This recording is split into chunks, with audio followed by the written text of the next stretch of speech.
Тайлагдашгүй нууцуд. Хэрэггүй болсон бол зам дээр явж яриагүй. Сайн байцгаана уу? Та бүхэнд энэ өдрийн мэндийг хүргэе. Юуя Entertainment морг нэвтрүүлгийн дараагийн ээлж нэгэн дугаар ороход бэлэн болоод байна. Өнөөдрийн нэвтрүүлгийн түншээр гэр бүлийн гишүүн бүр зориулсан алдарт Канадын алдарт витамины брэнд хамтран ажиллаж байна. Үлрээс солигдож байна. Манайхан гэр бүлийн гишүүн бүр зориулсан витаминаар биеийг нь дархлаажуулаарай. За морг таны хөдөлгөөний хүч, таны бүтээлийн эхлэл, таны өдөр тутмын амар амгалан, өдөр бүрийн эрч хүч, саруул ухааны их үүсвэр, Канадын чанар Jameson Omega.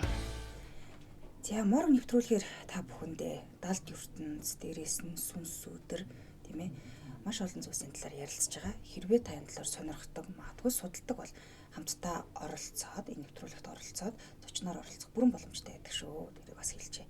Өнөөдөр та бүхэндээ нэг сонирхолтой зүйлийг ярьж өгөхөөр бэлдсэн байна. Энэ юу вэ гэхээр хорвоо дэлхий дээр ер нь бол туйлын үнэн хоёр юм байдгаа гэж ярьдаг тийм ээ. Нэг хүн болго ярьдаг. Энэ юу гэхээр хүн төрөх нь үнэн, өөхөх нь үнэн. За төрөх явцыг бол одоо ерөнхийдөө мэдчихэж байгаа. Гэтэл хүн үхээд яг яадгийг өсөн хойно бид нар хайж тийм там диваач ингээл ярьдаг. Үнэхээр тийм байдгийм үү? За дээрээс нь бидний хувьд бол ямар нэгэн хүн бурхан болсны дараа 49 хоног хураадаг. Яагаад 49 хоног хураагаад байдгийг?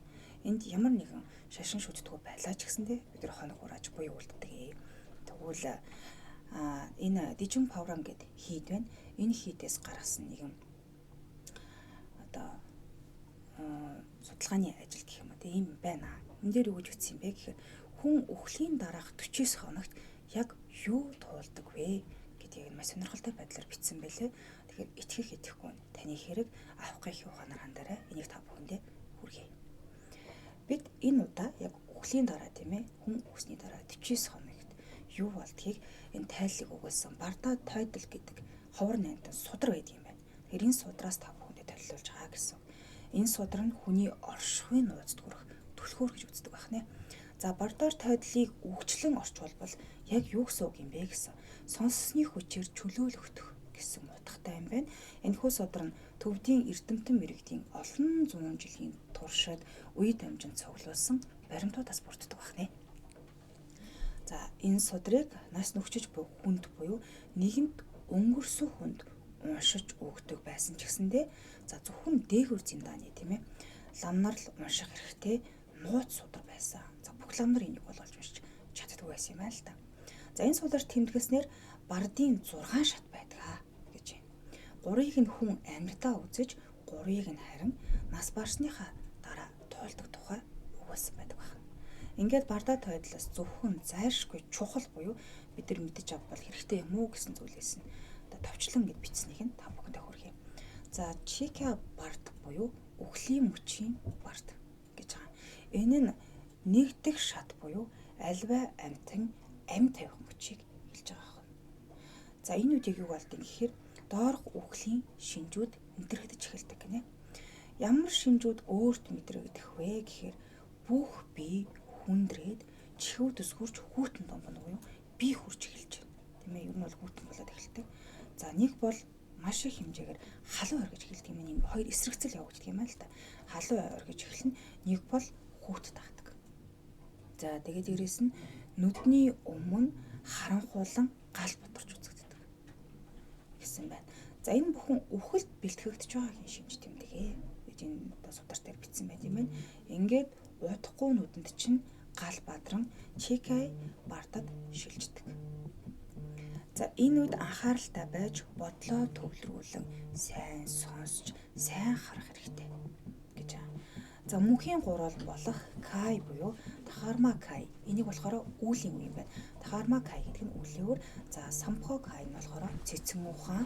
За Ниман Кай болохоор төрөл хувирахыг харж мэдрэхийг хичээ гэдэг чинь. Тэгэхээр одоо яг ингээд үхлийн өмнө нэг тийм ч юм харагдсан, ийм ч юм харагдсан гэд үхээс ихсэн хүмүүс яригддаг шүү дээ. Тэр мөчийг хэлээд байх шиг байна. За хамгийн сүүлийн амьсгалаа авахгүй гэж бичсэн байна. За үүний дараа мөнхийн ариун гэрлийг олж харна. Нэг юм цагаан гэрэл хараад нэг юм гудамж шиг юмар ингээд явсан гэдэг тийм юм болоо да. За өмнө чинь зах хязгааргүй орчлон нэгдэнэ. байна. Чи ойр ганцаараа өдмөд хөнгөн хөөх бол. За гэвч энэнд нэг тийм баясах юм биш гинэ. Үүнд битгий баясаа гэсэн мэт. За бас битгий. Энэ бол үхлийн цаг. Үхлийг ашигла. Энэ бол агай их боломж. За цааш нь юу гэж утсан бэ гэхээр хэрвээ чи гялбаа үзвэл энэ бол яруусанд тодорсон бодит давхрын мөнхийн гэрлийн гялбаа гэж ойлгох хэрэгтэй. Чиний өөрийн оюун ухаан энэ үед ахугаас тусгаарлагдана. За ер нь бол биенээсээ гараад ингээд ахугаас тусгаарлагдаад явчих юм байна. Ариус нь цэвэршиж гялтган гялалцах бөгөөд энэ нь чиний ухамсар юм аа гэж бичсэн байна. За оюун ухаан ухамсар хоёрын нэгдэл нь мөнхийн Дхармакай үүлийн үр мөн. Одоо чиний оюун ухаан төрөх үххийг мэдэхгүй. Яг төрөхгүй дээ үхэх гээд байна гэдгийг мэдэхгүй байна. Энэ чинь л дангаараа мөнхийн гэрэл боддоо амийг таавах гэж бичсэн байна. За энэ үед нь анхаарлаа төвлөрүүлэн мөнхийн гэрлийг хайх тун. Зарим хүмүүс бол ингээд үхлээс айдаггүй те. Ер нь бол одоо үхлийг тухайн үед мэдрэх хичээдэг. Яг юу болдог вэ гэдгийг эртнээс бие бэлдэж эхэлж байдаг. Тэгэхээр иймэрхүү юм болдог болоо да гэсэн байна. За тэр гэрлийг олж хараад түүнийг энэ муу юм байна буюу за би ингээд бэлэн болсон юм байна гэж хүлээж авах хэрэгтэй гэсэн байна. Энэ бол мөнхийн үнэн Дхармакайтай уулзаж байгаа нь тэрэ гэсэн байна. За түүнийг олж хараад таньж мэдж чадвал үнэн хэрэгтэй чи юу хүсэж байна тэр болж чадна. Ингэж нууцад нэвтэрч чадвал үхэл амьдралын хуулийг ойлгоод өөрөө энэхүү гэрэл болно гэж бичсэн байт юм энэ нууц судар дээр. Гэвч энэ бол хүн болгоны хүрч чадах шулуун зам биш юм а гэж. За эндээс миний ойлголтоор болохоор одоо нэг гэрэл хараад яваад ийн гэдгийг бидний ярьсан хэлснээр нөгөө тиваачн гэлээд байгаа юм уу тий. Чөлөөлөгдөөд тийм одоо хүчиг хөнгөн болоод их хайтайхан болоод хаа тиваачнд очих зам юм болоо да гэж бодож байна. Энэ ихтэй миний л бодол би сайн мэдэхгүй байна л да. За хоёр дахь шат нь юу гэсэн юм бэ гэхээр нэг дахь шат нь яг ийм юм болох нэ. Хоёр дахь шат нь чи мөнхийн тод гэрлийг олж харж чадахгүй бол дараагийн бардад шилжих юм нь хоёр дахь гэрэл танд үзэгдэж эхлэх нэ. Хоёр дахь гэрэл нь. За тэгээд тэр гэрлийг олж харахыг хичээгээрэй гэсэн байна. Хэрвээ харж нэрлэж хүлээж авч чадвал цаашдаа маш олон юмнаас зугатаач чадна. За гэрлийг олж харуутаа өөрийн шүтээ мэд хүлээ авах хэрэгтэй. Яг хаашаа очих гэдэг нь тий. Ер нь бол хүлээн зөвшөөрөх хэрэгтэй л гэж аах шиг байна. Энэ хоёр дахь гэрлийн үед амьсгал зогссны дараа хэдэн цаг ургалжилтгээ гэнэ. Эхлээд нэг хүний бие сүүлийн амьсгаагаа татаад ихний үе л тийм ээ. Татаад гараад ингээд биенээсээ гараа явж байгаа шиг байна. Харин хоёр дахь үе нь бол амьсгал хэдийнэ зогсчихсон. Тэгээд хэдэн цаг ургалжилтг байх нэ. Амьдрах хүч чинь биеийг онгорхой цэгээр гадагшлах бөгөөд ухаан санаа яруус чихлэх нь эргэн тойрондоо байгаа бүхнийг олж харна. За мөн энэ дээр нэг жишээ дуустахад клиник хөвгөлд орсон. Дээрээс нь үхээ згсэн гэж яригддаг хүмүүс тэгтэй. Би биенээсээ гараад өөрийнхөө биеийг дээрээс нь харж байсан. Тэгээд дээрээс нь эргэн тойронд болж байгаа бүх юмыг харж сонсож чадчихсан. Хүрчил чадахгүй байсан гэж яригддаг энэ юм шиг байна. За амьдрах хүч чинь биеийг онгорхой зэрэг гадагшлаад ингэ явчихж байгаа. Тэгээд дээрээс нь найз нөхөд төрөл төрөстэй харах жидэггүй тэдний яриагч гэсэн сонсно. Өөрийн орхисон бие махбодоо өөрийн одоо эзэмшиж буй бие хараад өөрийнхөө нүдний үл үзэгдэж болсон юм байна. Тунгалаг болсноо мэдэрнэ. Тэгэхээр би хүмүүст харагдахгүй юм байна гэдгийг мэдэрч эхэлнэ. Үүнийг мэдрээд айхгүй байвал нэгэн мөчөд аврал, мөчтөл аврал ирнэ гэсэн байна. За энэ нь юу юм бэ гэсэн чинь хоёр дахь мөнхийн гэрэл. Өөрийгөө өөрчлөгдсөнийг мэдээд шинжлэгдэж гэрлийг мэдэрч эхэлнэ. Хүлээж авснаар та өөрөө гэрэл болох байх нэ. За ингээд өөрөөр хэлбэл гэрэлж шилжнэ гэсэн үг. Нөгөө юм цагаан сүмэлцсний гэрэл харагдаад байдгаа л гэдэг шигтэй ийм л болох юм байна. За гэрлийг танихгүй бол мөнхийн харуулуудыг ямар ч түрээр харна. Ямар ч түрээр тэнд харагдаж болох нь тааралдна. Хэрвээ чи гэрлийг хараагүй боловч ухаар нь сэргсэн бол хаана байгаагаа мэдэрсэн бол номхон хөлдсөнгөө байхыг хичээ буюу хүлээн зөвшөөрүүл гэсэн юм. Би биенээсээ гараа авчихсан юм байна. Би одоо ерөөхдөө ингээд сүнсэн би юм. Би махан биенээсээ гарсан юм байна гэдэг үл зөвшөөрөх нь шүү дээ. За юутааж тааралцсан толгой гудгаалхан амьд сэрүүндээ мэддэг байсан ганц тарнигч болов унш гэсэн байна. Итгэж шүтэж явсан зүйлдээ мөрөг. Энэ нь юу ч гэж болно тийм ээ. Заавал ямар нэгэн шашны урсгал байх боломжгүй байх ёсгүй. Тэгээд та юунд итгэж найддаг байсан юм? Түүндээ шүтэж мөргөө гэсэн байна. Замчин тааралтаас түүнд бишрэн мөргөө. Магадгүй зарим тохиолдолд замчин гарч ир таны замыг гэрэлтүүлж зааж өгдөг байна. За их зам өмнө нь нээгдэнэ. Энэхүү чек барда 3-5 хоног үргэлжилдэг. Тэгэхээр хүн нас ороод бинээсээ гараад одоо ингэсний дараа 3-5 хоног энэ аялал үргэлжилдэг байна. Бид нэр хүн нас орсны дараа 49 хоногт нь толинууд хаадаг тий. Тэгээд бүрлээчиг болохоор гэрээ эргэж ирдэг, сүнс нь эргэж ирдэг, харагддаг, үзэгддэг гэж ер нь ярьдаг та. Тэгэхээр энэ 3-5 хоногт харагддаг нь ийм учиртай юм байна. Гэр орноо тойрдог бахан, төрөл төрөсгөтэй харагддаг бахан тийм ээ. Хий бие нь ингээд ер нь бол ирж харагдах боломжтой байдаг бахан ээ. За 3 дахь нь юу юм бэ гэдгсэн чинь хонит бард буюу кармадын хий үзэгдлийн бард гэж байд юм байна. За энэ бард нь ойролцоогоор 15 хоног үргэлжилдэг. Ер нь өхлийн 3 бард нийтдээ 49 хоног юм байна. Нийлээд ингээд 49 хоног. Хэрэггүй болсон бие махбод орхиод оюун ухаан чинь ЧК бардыг дамжаад хонин бардад шилжнэ. За одоо бол эндээс яг өөрийгөө байхгүй болсон гэдэг хүлээн зөвшөөрч бүрэн эхлэх юм шиг байна. За хонин бардад шилжээд бүү ай битгияар анхаарал болгоомжтой бай гэсэн байна. Чи өгсөн өнгөрсөн төгөө бүү зуралт. Сэтгэл хөдлөлчин чамайг аимшигтай газар аваач чадна. Тэгэхээр хүн өнгөрсний дараа одоо сүнсэн бинт нэмжлээд явж хахад сэтгэл хөдлөлөөс мэдрээд явж идэг юм шиг байна. За энэрэн хайрлах сэтгэлээр эргэн тойрно хараа. Зүүд зэрэглээ мэд хурц гэрэл аянга тэнгэрийн дуу мэд одоо их чимээ өмнө чинь дүүжгэнэ. Чи нэгэнтэй л үгүй болсон тул чамайг юу ч айлгаж чадахгүйг бүү март. Тэгэхээр эндээс айдас тэр мэдрэмжүүд төгшүүр сандрал энэ одоо хамт ингээд явж идэг болж таарч байна.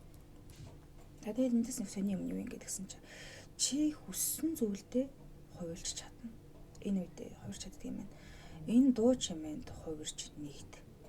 Энэ бол сүүлчийн ч мөн чанар мөн. Хэрвээ энэ бүгдийг мэдэрч ойлгож хүлээж авч чадахгүй бол чамайг аимшиг номорно.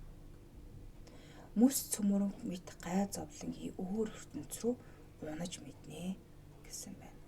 Тэгэхээр нөгөө там юм шиг үнтэй аимшигтай өөр ертөнц гэхээр бидний ярьдгаар бидний ойлголтоор үргэлжилсэн мөнхийн зовлонгийн хэр там л болж таарад байгаа шиг байна. Тэгээд энд болохоор хамгийн их анхааруулсан юм юу гэсэн чинь ийм нэг бодлогогүй мэдрэмжээс болгоомжлоо гэж хэлсэн байна. За ингээд хонин бардад шилжсэний дараах өдрүүдийг юу болдгоо гэдгийг дараалалаар нь үгүйсэн байлээ. Энийг та бүхэндээ уншиж хүргэе. Нэгд өдөр юу болдгийг гэдгсэн чинь эхний 3 өдрийн турш өөрт чинь яг юу тохиолдсныг мэдэхгүй байсан бол сэргээд юусоо битгий сандраарай гэсэн. Энэ үед чи маш их өөрчлөгдсөн байна. Бүх юмс өөрчлөгдөж чи өөр болсон. Толинд буухаар гэж бүр бичсэн байна. Тийм учраас бид нар толио ингэж нэг хартаа аваар бүтээдэг буюу дүрс одоо ингэж байж болох ойх тийм шил толин гадаргуудаа бүхэл ми бид нар ингэ хаадаг нь ийм учиртай юм байна. Яагаад хаадаг юм бол гэж бодоод байсан чинь өөрийнхөө минес гараа авцсан хүлэмжшүүрөөгүй тийм хүснээ мэдэхгүй хүмүүс маань толинд бас харах юм хаталтай тийм ээ. За тэгээд дээрэс нь ойр дотныхныхоо бүх зовоо. Чи урд өмнө хизээж үзээгүй зүйлээ үүснэ. Тэгээд дээрэс нь сонсч байгаагүй зүйлсээ сонсох болно. Аль альных нь их үүсвэр бол зүрх сэтгэлийн чинь мандал юм аа гэсэн мэт. Энд чи гээгэрэх боломжтой. За эхний өдрийн энэ газар бол цагаан бадта вайрочны эзэмшлээ гэсэн мэт. Тэр цав цагаан биетэй бөгөөд цэвэр цэнхэр гэрэл цацруулдаг. Энэ гэрэл нь маш хурц тоймгийг төлтөөд бол айж имэх сэтгэл төрүүлдэг байна. Хүрхэд л түлчмэр юм шиг ийм сэтгэл төрүүлдэг байна. Гэвч хинч айхгүй энэ гэрэлд итгээд өөртөө хүлээж авна. Айх хэрэггүй юм байна. За Бардагийн ахвайх өвчин зовлонгоос чөлөөлөгдөнө. Буюу юу ч мэдрэхгүй. Нөгөө айхтар өвчин зовлон магадгүй олон жил өвдөж хавдаж байгаа бурхан болсон бол тэрнээсээ чөлөөлөгдөх нэ. За цэвэр цагаан гэрэлд хэрхэвч автаж болохгүй. Хэрвээ энд автвал замаасаа төөрдөг юм бас аюултай юм байна. Тэгэхээр хамаагүй бас автаж болохгүй гинэ. За тэгвэл хоёр дахь өдөр нь юу болдог вэ? Энэ өдөр болохоор нэвтрхийн жаргал болон толны цэцэн зөнг шингээсэн цагаан голны өдөр гэж судартай бичсэн байдаг байна. За энэ өдөр нүгэлтнийг авахар тамийн хаалга нэгдэнэ. Хоёр дахь өдөр нь тамийн хаалга нэгддэг байна. За тамийн хаалга яаж харагдах юм гэж энэ төр дүрсэлсэн байна. Бид нар бас нэг юм гал шатаалтай ингээл мөхийн зовлон зүтгэр өвчин зовлон иргэдэд агаар төсөөлдөг. Түүнтэй бас төстэй болоо да. Тэнд утаархуу бараан гэрэл цацрах бөгөөд ихэд ойр дотн халуун дулаан санагддаг гинэ. Утаа манраал тэгэл тийшэл очичвол зүгээр юм шиг их ойр санагддаг гинэ. Гэвч энэ дотн мэд хар гэрэл рүү хизээч бухараа гэсэн байна. За муу уйл уур уцаар чинь чамайг тамбууд түлхэж чадна. Тэгэхээр нөгөө үүлийн үр гэж яриад байгаа юм байна. Танд нэг унаас тэндээс буцах зам нь удаан. Энэ өдөр уурлаж уцаарслахаас зайлсхий. Газар дээр үлдгэсэд чиний өмч хөрөнгийг хуваа маргаж эсвэл ханчин чамайг марцсан байхыг үзэж болох бөгөөд энэхэн мөчөдөл дүрсхийн уурлал тамд унлаа л гэсэн. Тэр сэтгэл хөдлөл ингээм хамт яваад байх юм тий. Өнгөрснийхаа дараа яг тэр болоод байгаа үйл явдлыг хараад уурлаж уцаалах магадлал маш өндөр болдог юм байна л да. 6 тэнгэрлэг тэмдэг солонгийн өнгөөр үзэгдэнэ. Дорны ялагдашгүй төгс буддаа хурц цагаан нүд гэлбэн гэрлээ цацруулсаар ирдэг. Энэ цагаан гэрлийг хайр, ёс журам, гоо сайхан төгс төгөлдөр дагалтна. Үүний хажуугаар там болон муу мухаг дагуулсан хар хүрэн гэрэлж гисэн байдаг гэж байна. Үүний муу мухаа зан чанар цагаан гэрлээс нүд гэлбэн бууруулж хүн айдаг болохоор ийхүү хар гэрлийг дагдаг гинэ. Хит их хурц гэрлээс айдаг учраас бүдэг хасж байгаа тэр гэрэл рүү илүү их татагддаг юм байна. Энэ мөчөд ухаалаг бай. Энэ хар гэрэл чамайг тодорхойгүй, арчаагүй ирээдүг рүү хөтлөнө л гэсэн үг. Тэгэхээр болж өгвөл хурц цагаан гэрлээс имэйлгүй түүнийг дагаад сонго гэдэг зөвлөгөө өгсөн байна. Гэтэ яг нөгөө энэ чи амьд биш хүмүүст өгөөд байгаа зөвлөгөө те. Тэгээ дээрээс нь махан бие биш, сүнсэн бие өгөөд байгаа зөвлөгөө учраас яг л ийм юм болно гэж хүлээж авал яг ийм юм болдог. Бүгдээр харсан байхгүй бах. Ямар ч гэсэн тэр сударт бол хийн нууц сударт бол бичснээр бол ингэж л бичсэн байна. Тэгэхээр магадгүй одоо бэлтжээдэг те үхээ мэджээдэг юм хүмүүс бол тэр цагаан гэрлийг сонгоол гэдгийг бичсэн юм болоо да. За тэгвэл 3 дахь өдөр нь яг юу болд юм бэ гэсэн энэ дээр өмнөд зүгийг цэвэр шар гэрэл ноёрхно гэсэн байна. За ратнаа самха буюу өмнгийн буддаа шар биеэсээ шар гэрэл цацруулсаар ирнэ. Нэг юм сорилтонд оруулаад яваад байгаа шиг байна. Хэрв шар гэрлээс айж түүнтэй сүлэлтэнд туяарч буй цэнхэр гэрлийг даахваас газар дээр шинэ амьдралд эргэж урдаг. Эргээд хүн болж төрөх юм болов төрөх, өвдлөх, өвдөх, өөх зовлон дахин амч сонгох аргагүй хамгийн муу мухай газарт ирнэ. Одоо унана гэсэн юм байна. Тэгэхээр одоо хүний төрөл олно гэдэг ч одоо тийм муу мухай газар л болж байгаа юм болов. Газар дээр шинэ амьдралд эргээд орчиж байна. Тэгээд төрөх, өтлөх юмудаа бол мэдэрч эхэлнэ л гэж байна. Тэгэхээр цэвэр шар гэрэлд уусах тун гэсэн байна. Энэ шар гэрэлд уусах юм байна. Түүнтэй ингэ сүлэлдэж байгаа цэнхэр гэрлийг дагчвал эргээд хүн болж төрөх юм уу да гэж бодлоо. За 4 дахь өдөр яг юу болд юм бэ гэсэн. Энэ өдөр бол цэвэр улаан галын өдөр гинэ. Эргцүүлэх үе цэцэн ухаан хоёрт захирагддаг өрн зүг ноёрхно гэж хэлсэн байна.